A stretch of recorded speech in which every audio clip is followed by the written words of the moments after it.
नमस्कार, मैं रवीश कुमार। तालाबंदी से बड़ा भारत बंद क्या हो सकता है, जिसने करोड़ों लोगों की नौकरियां छीन ली और जीडीपी को माइनस में पहुंचा दिया। कोरोना की लड़ाई भी हाथ से निकल गई और 6 महीने में 92,000 से अधिक लोग मारे गए। किसान संगठनों ने आज यानी 25 सितंबर को भारत बंद किया था। इस भारत बंद में कांग्रेस सहित तमाम विपक्षी दलों के नेता शामिल थे। अंदाजा होता है कि नए कानून को बनाने से पहले देश के कृषि मंत्रियों, किसान संगठनों और बाजार समितियों से कितनी ही सलाह ली गई होगी। जो काम किसानों के बीच से लेकर संसद के बीच होना चाहिए था, उसे अध्यादेश के जरिए लाया जाता है। पहला सवाल तो यही है कि क्या संसद में कृषि संबंधित इस तरह के कानून पास हो सकते हैं। यह बिल राज्यों से भी कई अधिकार लेता है कि वह एपीएमसी से बाहर की मंडियों से टैक्स नहीं ले सकता। परंपरा तो यही है कि एक भी सदस्य चाहे तो मतदान की मांग कर सकता है, मगर राज्यसभा में मतदान नहीं हुआ। क्या संसद को इन मुद्दे पर कानून पास करने का अधिकार था? हमारे यहाँ संविधान के शेड्यूल 7 में यूनियन लिस्ट है, जिसमें 97 आइटम्स हैं जिन पे पार्लियामेंट को राइट है कि वो कोई भी कानून बना सकते हैं। स्टेट लिस्ट में 66 आइटम्स हैं जिनमें स्टेट्स को अधिकार है कि वो कोई भी कानून बनाएं। और फिर ऐसे मुद्दे हो सकते हैं जिन पे दोनों को कानून बनाने की जरूरत हो, वो कॉन्करेंट लिस्ट में है, 47 आइटम्स हैं।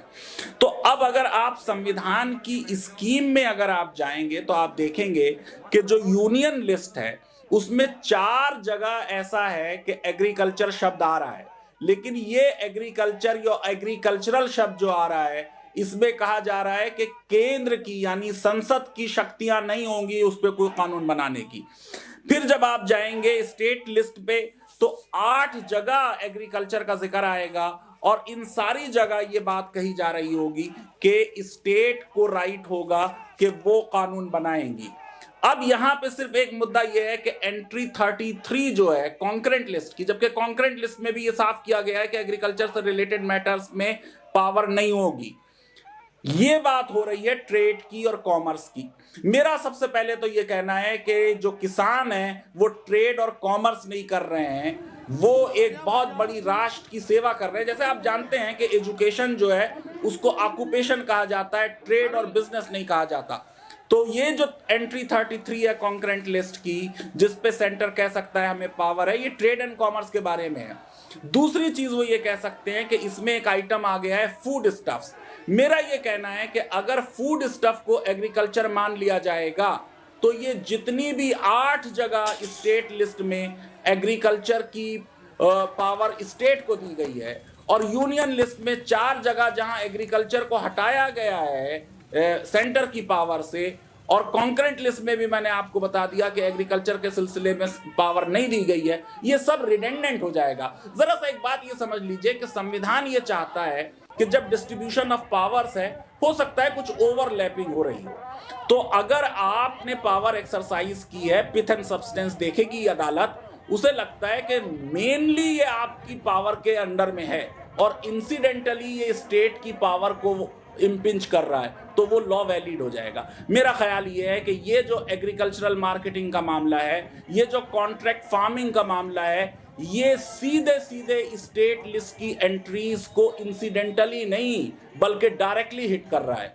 और दूसरी चीज मैं ये कहना चाहता हूं कि हमारे संविधान में अदालतों ने ये भी कहा है कि जो चीज आप डायरेक्टली नहीं कर सकते वो इनडायरेक्टली भी नहीं कर सकते। इसको कहते हैं डॉक्ट्रिन ऑफ कलरेबल लेजिस्लेशन। ये बिल जो है ये ऐसा लगता है, मैं हो सकता है गलत हूं, कि ये कलरेबल एक्सरसाइज ऑफ पावर है।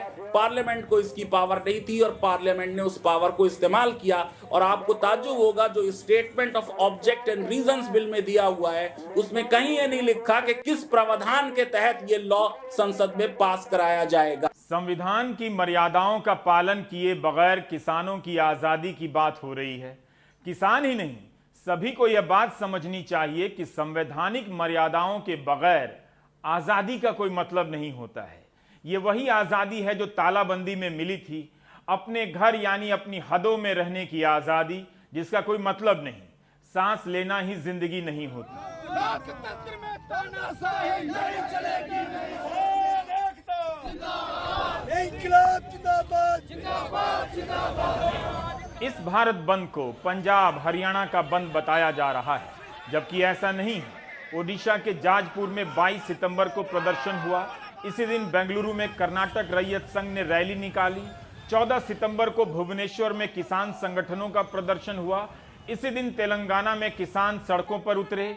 ऑल इंडिया किसान मजदूर सभा के vice president B Champat Rao ने कहा था कि यह ऑर्डिनेंस किसानों को बर्बाद कर देगा।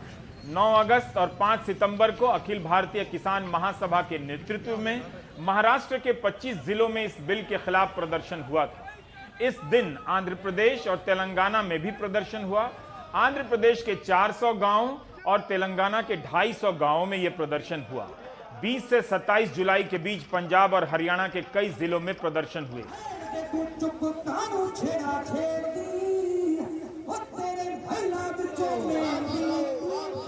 10 जून को तमिलनाडु फार्मर्स एसोसिएशन ने वेल्लोर और रानीपेट में प्रदर्शन किया। किसानों ने इस बिल को जलाने की कोशिश की। 50 किसान गिरफ्तार किए गए। इन किसान संगठनों के साथ उनकी आशंकाओं पर बात की जा सकती थी, लेकिन कानून पास कर दिया गया। पास होने के बाद अखबारों में झूठ और सच के कॉलम का विज्ञापन छपता है, जबकि इस तरह के विज्ञापन अध्यादेश जारी होने से पहले छप सकते थे। ठीक ऐसा ही दावा 14 अप्रैल 2016 को किया गया, जब देश की मंडियों को ई नाम प्लेटफॉर्म से जोड़ने का ऐलान हुआ था। 4 साल बाद हम इंटरनेट से मंडियों को जोड़ नहीं सके। वह प्रोजेक्ट क्यों फेल हुआ? सरकार ने मंडियों के विकास में कितने पैसे डाले? कितनी नई मंडियां बनाई गई? इन सब सवालों के जवाब भी कानून पास होने के बाद अखबारों में छपे विज्ञापनों में होते तो किसानों की आशंकाएं कुछ कम हो जाती।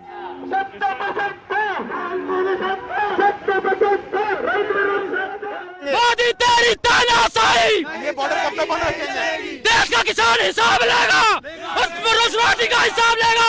जब कोरोना काल में इस देश के बेटे ने इस देश की रक्षा में पूरे देश रोटी खवाई है, आज उसी की रोटी छीन के बड़े बड़े उद्योगपति ने।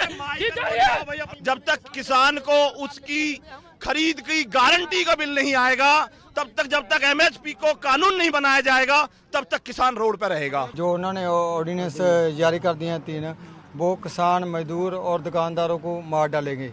इसलिए हाँ, क्योंकि उसमें जो है ना सरकारी खरीद बंद हो जाए, मंडी करना बंद हो गया, एफसीआई टूट जाएगी, जो भी सरकारी अदारे हैं वो टूट जाएंगे और प्राइवेट सारा सिस्टम खराब हो जाएगा। हम तो इसे काले कानून का नाम देते हैं। अच्छा, ये काले कानून है जिसके लिए एमएसपी तो ये कहते हैं भी हम रहेगी, लेकिन अभी एमएसपी खत्म होने का रास्ता खुल गया है। कृषि बिल के खिलाफ में पूरा हिंदुस्तान किसान एक है।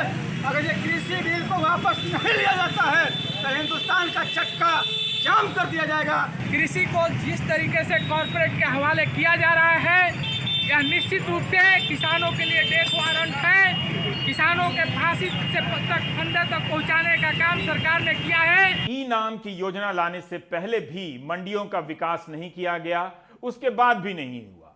मंडियों को किसके फायदे के लिए खत्म होने दिया जा रहा है? बेशक मौजूदा मंडी सिस्टम में कई समस्याएं हैं और उनके सामने एक नया सिस्टम भी आ सकता है, लेकिन पुराने सिस्टम को ढहने के लिए क्यों छोड़ा जा रहा है? इसी कारण किसानों के मन में सवाल है। अब सरकार विज्ञापन छपवा कर कह रही है कि मंडियां खत्म नहीं होंगी, लेकिन कोई किसान मेरी तरह रिसर्च करेगा और उसे 12 नवंबर 2019 का वित्त मंत्री निर्मला सीतारमण का बयान मिल जाए, जिसमें वो साफ साफ कह रही हैं कि एपीएमसी मंडियों को समाप्त कर देना चाहिए, तो किसान किस किस पर भरोसा करेगा? एक मंत्री का बयान कुछ है, एक मंत्री का बयान कुछ है। निर्मला सीतारमण दिल्ली में नाबार्ड के ग्रामीण और कृषि वित्त के 6ठे विश्व कांग्रेस में बोल रही थीं कि राज्यों को एपीएमसी की मंडियों को खत्म कर देना चाहिए।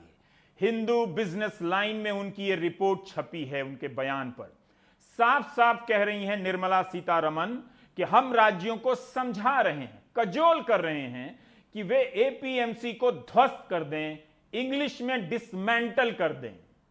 ब्लूमबर्ग क्विंट ने इसे प्रसारित भी किया था और यूट्यूब पर यह बयान है जिसमें निर्मला कह रही हैं और ये उनके शब्द हैं कि मैं ई नाम पर जोर देना चाहती हूं।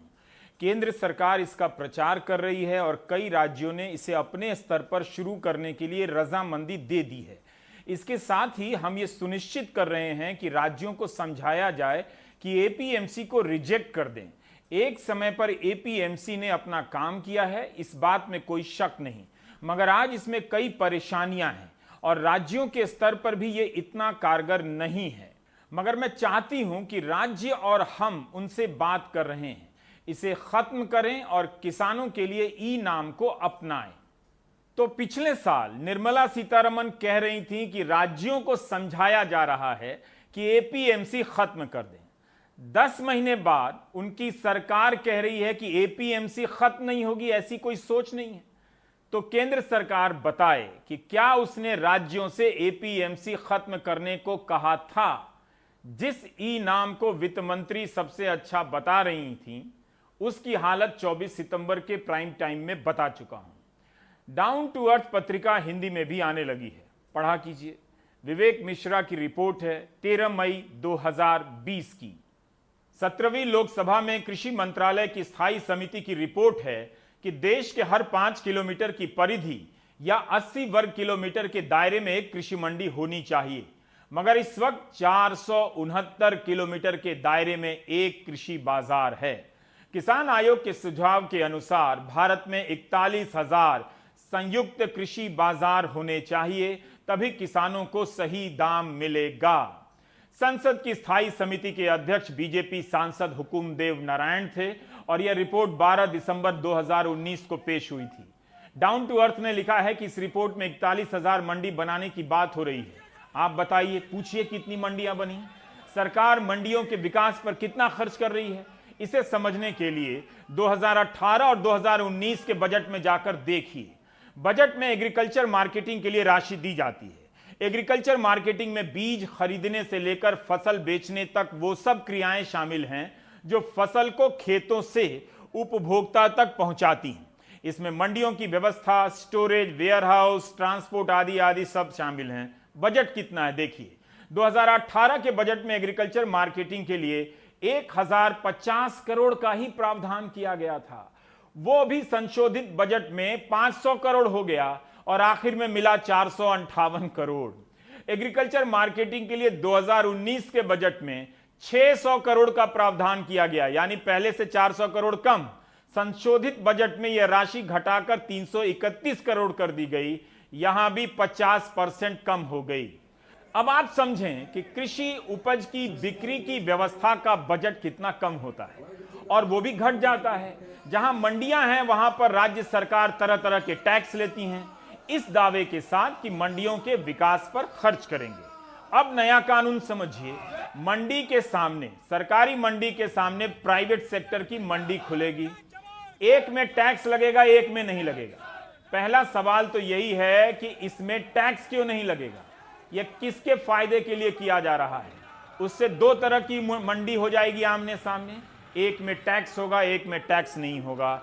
जाहिर है जिसमें टैक्स होगा वो मंडी धीरे धीरे खत्म हो जाएगी, ठीक वैसे जैसे सरकार के बजट में एग्रीकल्चर मार्केट के विकास का पैसा चुपचाप आधा हो गया।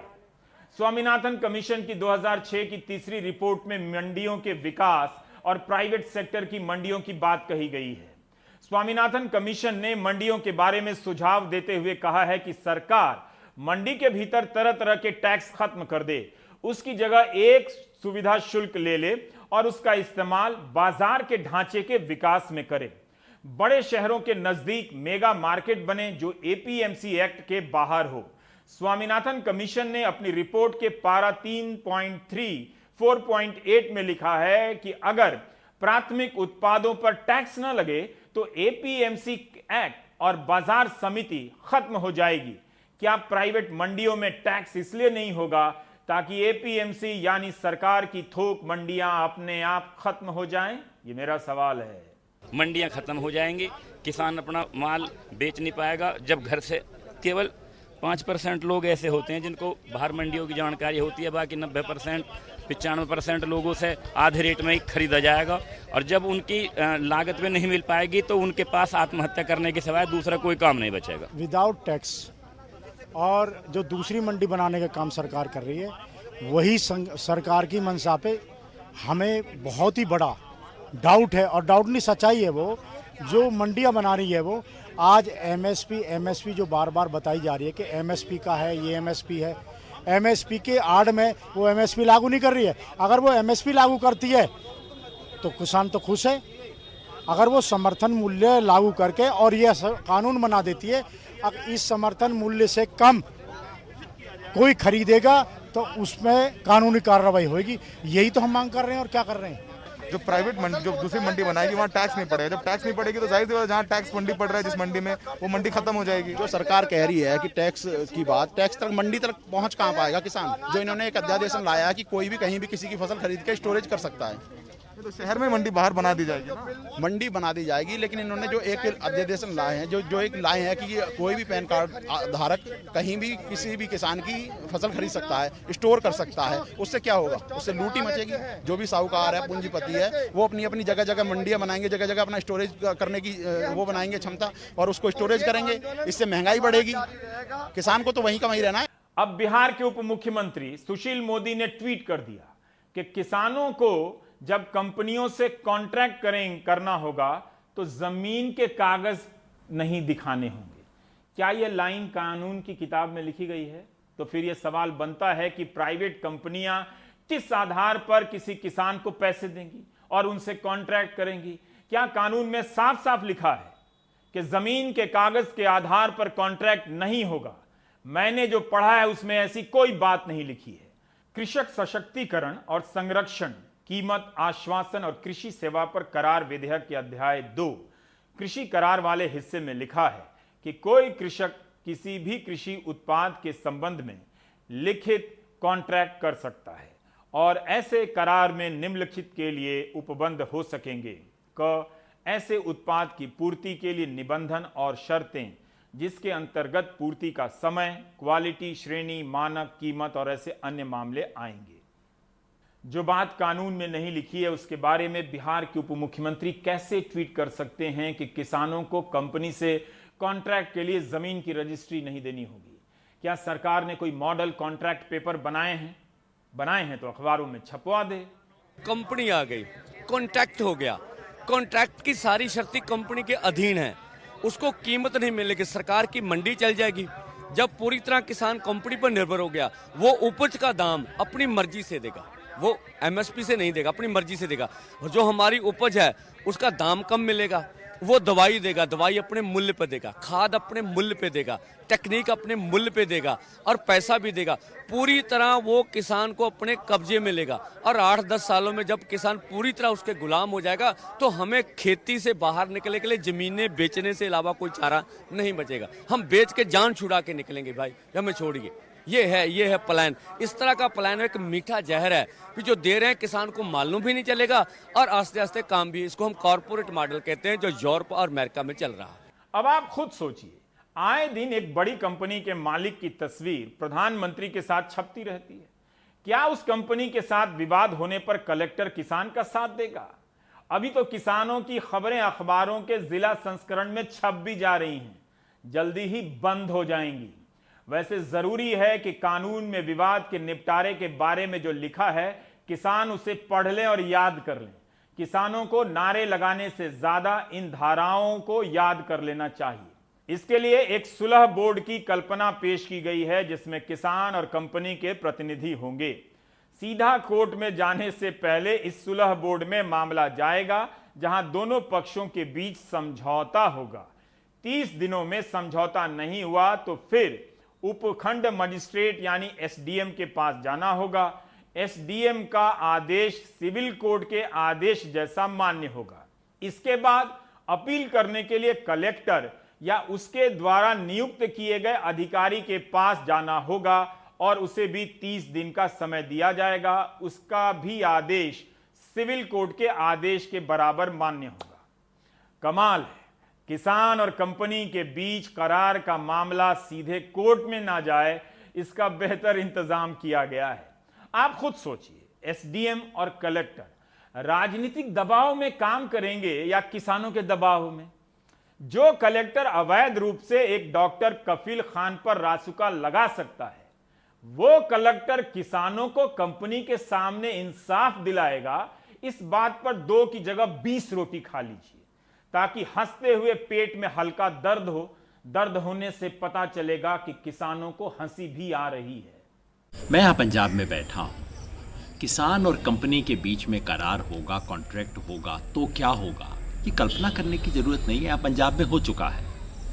पेप्सी कंपनी और किसानों के बीच में आलू के बारे में करार हुआ और कुल मिला के जो किसानों ने मुझे बताया, अनुभव ये था कि कंपनी अपने हिस्से को लागू करवा सकी, उसके पास वकील थे, उसके पास सरकार थी, उसके पास पैसा था, और किसान अपने हिस्से का कॉन्ट्रैक्ट लागू नहीं करवा पाए।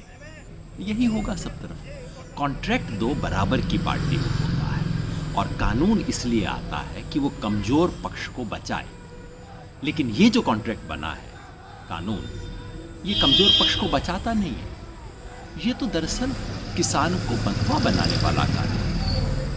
पहला, इसके अंदर कोई न्यूनतम शर्त नहीं है, किसी भी दाम पे हो सकता है। दूसरा, किसान का जो अपना एफपीओ है, किसानों के अपने सहकारिता संगठन, उसको भी कंपनी के बराबर दर्जा दे दिया गया है। और तीसरा, इसमें सिविल कोर्ट की कोई दखलंदाजी नहीं हो सकती। एसडीएम ने आपके खिलाफ फैसला दे दिया तो आप जमीन अधिग्रहण में तो कोर्ट में जा सकते हो, इसमें तो कोर्ट में भी नहीं जा सकते। ये कॉन्ट्रैक्ट नहीं, इसे तो बंधुआ किसान कानून कहना चाहिए। संगरूर और यानी पटियाला, संगरूर और पटियाला डिस्ट्रिक्ट का जोनिंग पार्ट पर पेप्सी लगा है। पेप्सी के साथ है आलू का। आलू का ये है कि आलू इन्होंने 2-3 साल कॉन्ट्रैक्ट किया, लेकिन जब इनको पेप्सी को किसी और स्टेट में और इंटरनेशनल मार्केट में गिर जाता था, सस्ते रेट में मिलता था, तो उसको क्वालिटी के नाम पर, इसमें पानी ज़्यादा है, इसमें शुगर ज़्यादा है, इसमें साइज बड़ा छोटा है, वो आलू खरीदता नहीं था और पका देता था कि नहीं खरीदेंगे। और ऐसे ही वो लाल मिर्च भी लगाता था। लाल मिर्च वाले तो जो किसानों ने कॉन्ट्रैक्ट किया उनको तो बहुत बुरा हुआ, उनको तो आधे से भी कम दाम मिला, बाद में तो कई इंस्टॉलमेंटों में मिला। और इसके चलते हुए सर्कल में जो वाइन फैक्ट्री है, शराब की फैक्ट्री है, वो बीयर के लिए जौ लगाते थे।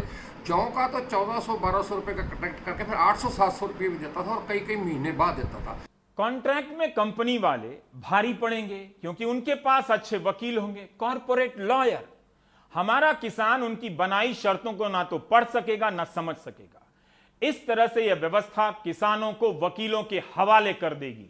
2006 में स्वामीनाथन कमीशन ने अपनी रिपोर्ट में किसानों के बीच बाजार साक्षरता बढ़ाने की बात की है। क्या साक्षरता बढ़ाई गई? बिना तैयारी के किसानों को बाजार और वकीलों के हवाले किया जा रहा है। ठीक उसी तरह जैसे सांसदों और विधायकों ने अपने लिए पेंशन का पुराना सिस्टम रख लिया और जनता को नया सिस्टम दे दिया कि आप बाजार में लगाइए और बुढ़ापे का इंतजाम कर लीजिए। अब बिहार में चुनाव आने वाला था तो 7 अगस्त को दानापुर से नासिक के बीच किसान रेल की घोषणा कर दी जाती है। भारत की पहली किसान रेल बताई जाती है और कहा गया कि इससे छोटे किसान नासिक माल भेजा करेंगे। सरकार जब 14 अप्रैल 2016 को ई नाम ला रही थी तब उसे ख्याल नहीं आया कि किसान माल कैसे पहुंचाएंगे, जबकि ई नाम लॉन्च होने के 1 साल बाद सितंबर 2017 में बुलेट ट्रेन लॉन्च करना याद रहा, किसान रेल की याद अब आई। मैं समझता हूं कि आगे चल के भारत का किसान आत्मनिर्भर भी होगा, समृद्ध भी होगा और आगे चल के देश की भी पूरी तरीके से सेवा करेगा। पूरे विश्व में भारत के किसान का सामान पहुंचेगा, कोने कोने तक आराम से पहुंचेगा। कश्मीर से कन्याकुमारी तक किसान रेल के माध्यम से सेब पहुंचे। देश जुड़ता है, किसान जुड़ता है, किसान का उपलब्ध देश भर में जाता है। इससे ज्यादा खुशी की बात मैं समझता हूं हम सबके लिए और कोई नहीं हो सकती। रेल मंत्री पीयूष गोयल से एक सवाल है, देश भर में कितनी किसान रेलें चलने वाली हैं? बिहार का छोटा किसान पूर्णिया और सहरसा से 6 घंटा चलकर दानापुर पहुंचेगा और फिर उस ट्रेन से अपना माल नासिक भेजेगा। वहां कौन सा माल जाएगा? किस चीज की मांग है? किसान रेल पूर्णिया से नासिक क्यों नहीं चली? मोतिहारी से मुंबई क्यों नहीं चली? और चुनाव के समय ही क्यों चली? मूल बात है कि ना तो हम मंडी बना रहे हैं, ना हम मंडियों को इंटरनेट से जोड़ पा रहे हैं और ना ही हम मंडियों तक माल पहुंचाने के लिए रेल नेटवर्क का ढांचा बना पा रहे हैं। हमारी सहयोगी वृंदा शर्मा ने मेखला कृष्णमूर्ति से बात की, जो मंडियों पर रिसर्च करती हैं, अशोका यूनिवर्सिटी में पढ़ाती हैं। भारत में मंडी की क्या ज़रूरत है?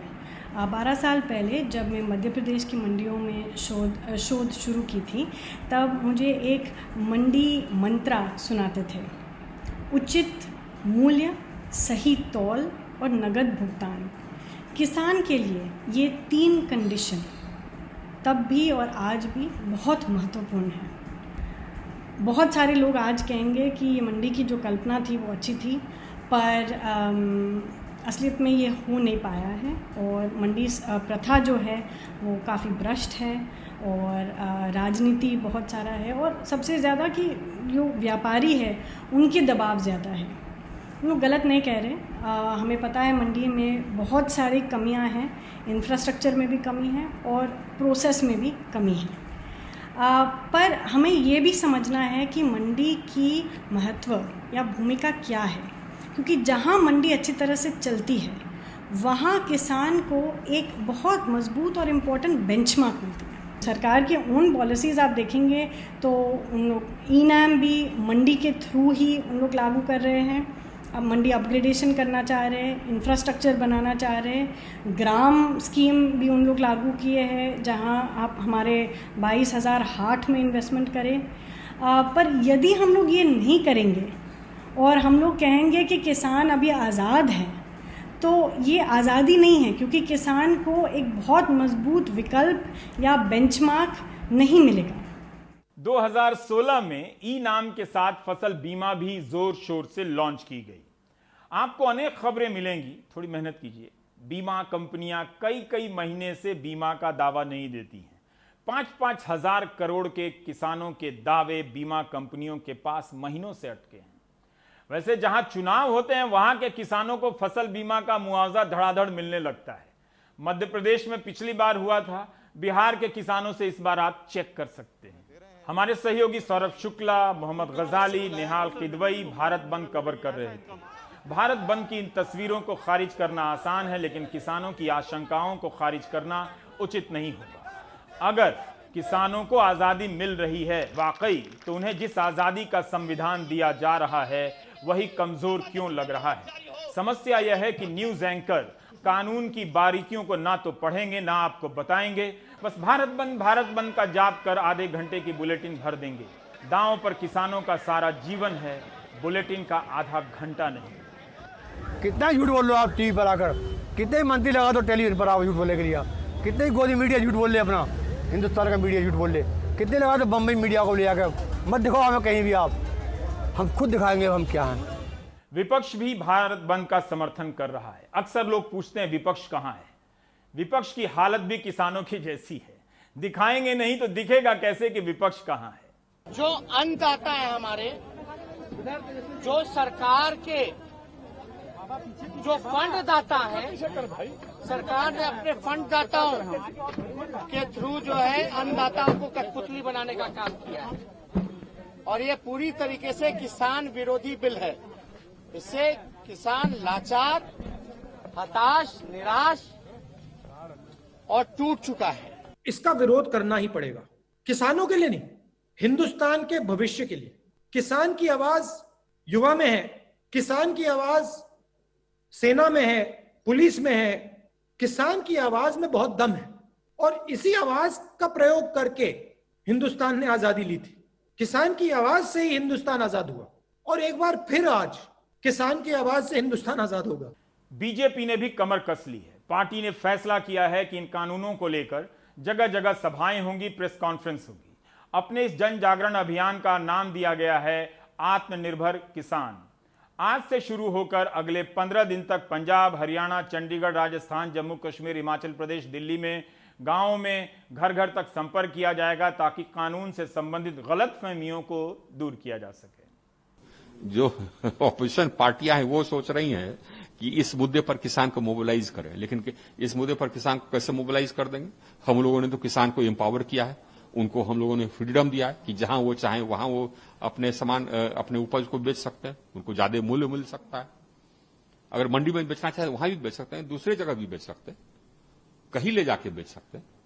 ये कैसे आप उनको फोर्स कर रहे थे कि यही तुम बेचो और 8% या 7% तुम टैक्स दो? क्यों भैया, हमारा उपज हम टैक्स क्यों दे दें? टैक्स ही नहीं वसूला जाता था, मंडी में इनका पूरा एक्सप्लॉयटेशन होता था, आढ़तियों से, ये मार्केट कमेटी के सेक्रेटरी से, सब एकदम महान सेठ बने हुए थे। हम लोग देखे हुए, बिहार में था ना बाजार समिति, और क्या होता था बिहार में वो हम लोगों ने देखा हुआ। जितने मार्केट सेक्रेटरी थे 90% तो करोड़पति हो गए थे। ई नाम के समय जिन संभावनाओं का दावा किया गया था वो गायब है। अब उन्हीं संभावनाओं को नए नाम से पेश किया जा रहा है, वो हाजिर है। हो सकता है कि कुछ अच्छा होने वाला हो, लेकिन ये अच्छाई की कैसी आहट है कि जिसके कदमों से आशंकाओं की आवाज आती है। भारत का किसान जिला संस्करण का गुलाम बन चुका है। नेशनल चैनलों पर आज उसे कितनी जगह मिली, किसान ही जाने और उसकी तकदीर। बिहार में 28 अक्टूबर, 3 नवंबर और 7 नवंबर को 3 चरणों में मतदान होंगे। 10 नवंबर को नतीजे आएंगे। ब्रेक लेते हैं।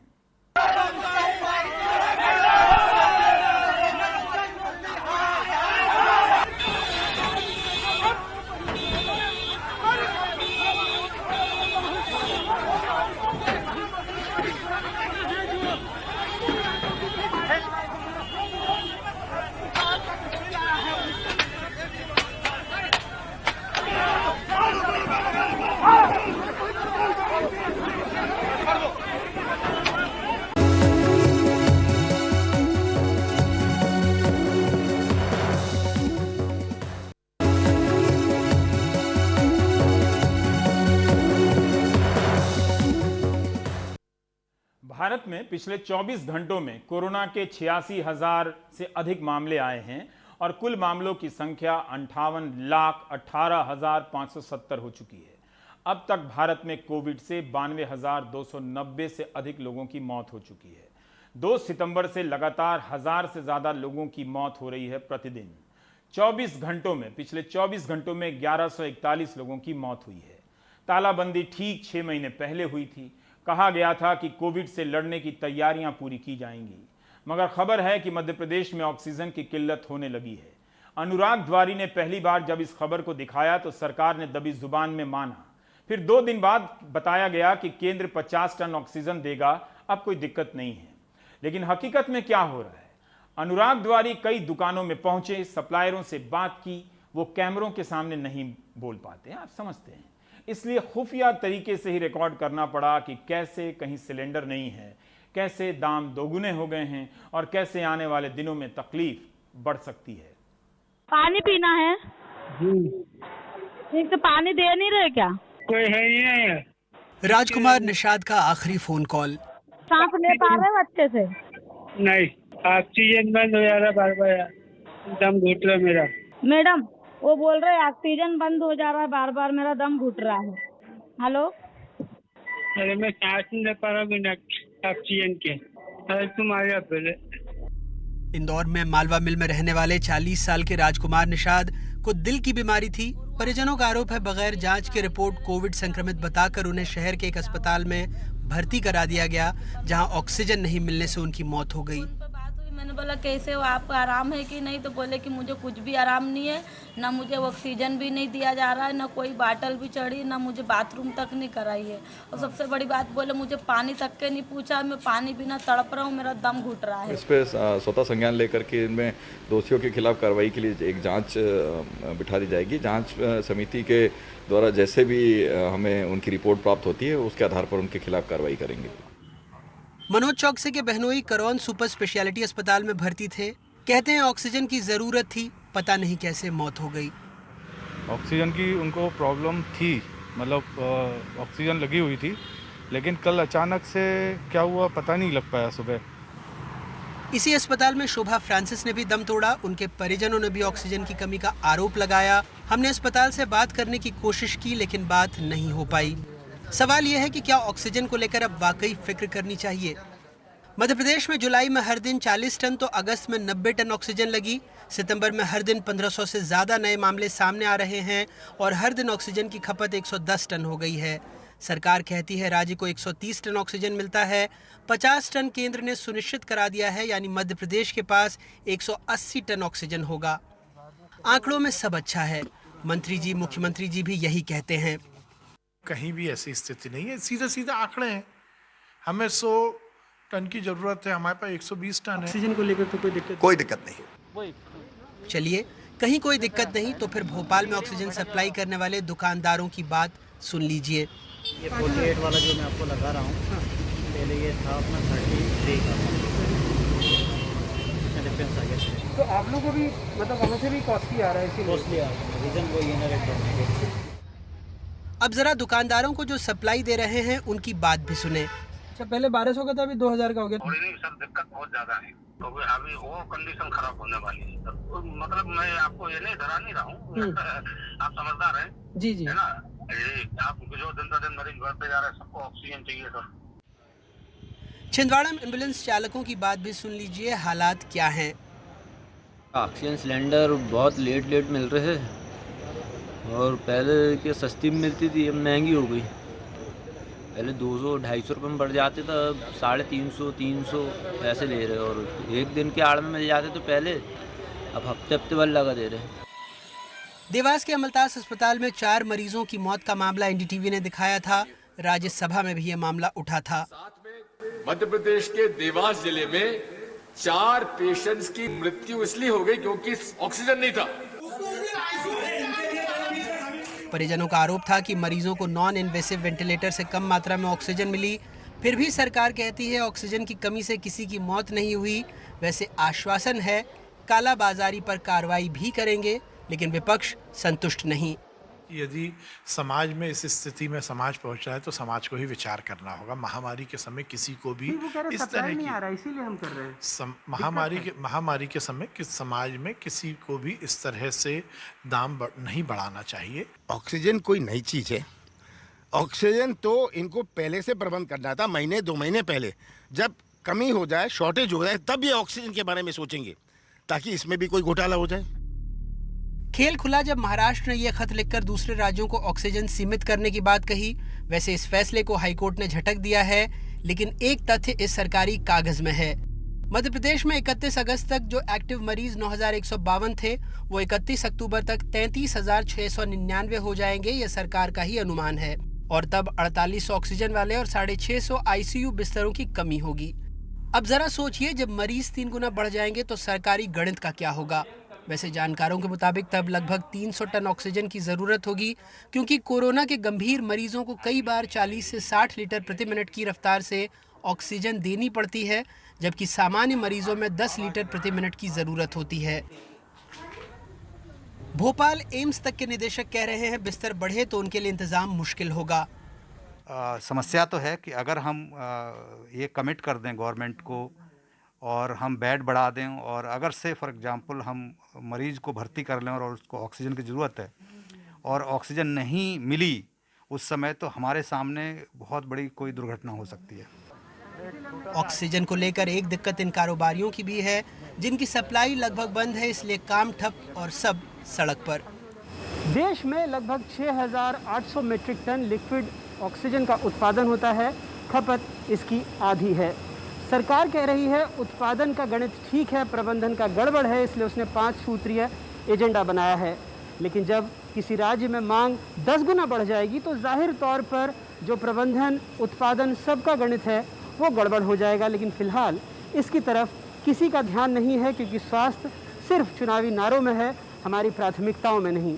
जब पहले हम वेंटिलेटर की बात करते थे तो लोग समझते थे कि ये मजाक में बात कही जा रही है या उनके जहन में नहीं आता था, लेकिन अब सब जानते हैं कि वेंटिलेटर की कितनी ज़्यादा ज़रूरत है, और आने वाले दिनों में यही बात ऑक्सीजन को लेकर भी कही जाएगी।